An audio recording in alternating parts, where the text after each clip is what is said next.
Après la réunion de la FIA, Capito soutient Michael Masi. Ah! Collabo! Vendu!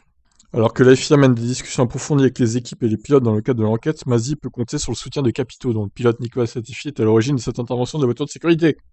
Je connais assez bien Masi, je l'ai rencontré plusieurs fois. J'ai eu des discussions avec lui, j'ai eu des discussions avec les commissaires, j'ai eu pas mal de discussions, notamment avec Emmanuel Pirot. Quels sont les enjeux, quelles sont les difficultés que les commissaires et Masi doivent traverser pendant une course? Et je vois que c'est très difficile.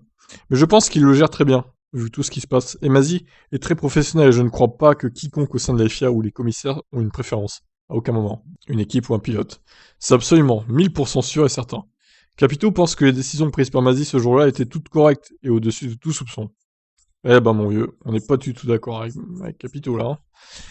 Vous devez prendre les décisions assez rapidement et immédiatement, et cette décision est vue par des millions ou des milliards de personnes en direct. C'est une énorme pression. Je pense qu'il l'a très bien géré. Ce qui n'est pas juste selon moi, c'est qu'il peut y avoir une conversation avec le directeur d'équipe ou n'importe qui avec l'équipe, avec le directeur de course pendant la course. Ça, on est d'accord, par contre. La retransmission n'est pas le problème, c'est la conversation en elle-même. C'est la même chose qu'en football, lorsque l'entraîneur tente de discuter ardemment avec un arbitre pendant un match. Il peut se faire renvoyer pour ça. De plus, les décisions pendant la course ne doivent pas pouvoir être contestées ou examinées par la suite. En football, s'il y a eu un penalty, le penalty ne sera pas retiré après le match, s'il semble que ce n'était pas juste. Je pense que cela doit être clarifié par les règles. C'est la seule chose qui, à mon avis, doit être faite. Masi voulait que le championnat se décide en piste, et c'était la bonne décision.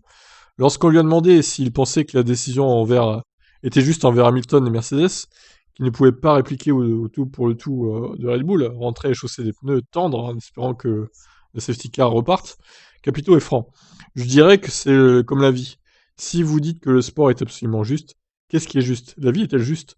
La vie n'est pas juste tout le temps. Je pense que Masi a très bien fait sous la pression qu'il subissait et les décisions qu'il avait prises. Il voulait que le championnat soit décidé, sans que personne d'autre ne soit impliqué. C'est pourquoi il a laissé passer les voitures, ils étaient premier et deuxième avant la voiture de sécurité, donc il devrait être dans cette position pour décider du championnat. C'est entièrement compréhensible, tout était conforme aux règles en place. Est-ce que la position de Capito envers Masi est la position générale d'autres directeurs d'équipe? Il refuse de répondre à cette question en rappelant qu'une enquête est en cours. Bon, de toute façon, voilà. Capito, j'ai un peu de mal, perso. Et là, ça me conforte dans mon opinion. J'aime pas trop ce mec, en fait. Là, tu peux pas défendre Masi comme ça, quoi. Enfin, à un moment donné... Il n'y a pas qu'à Abu Dhabi qu'il a fait des conneries à Masi en plus, hein. C'est tout au long de la saison, hein. On va dire qu'Abu Dhabi a été la goutte d'eau qui fait déborder le vase, quoi. Donc voilà, Capito qui défend Masi. Et vous alors, défendez-vous Michael Masi? Dites-moi en commentaire, ciao.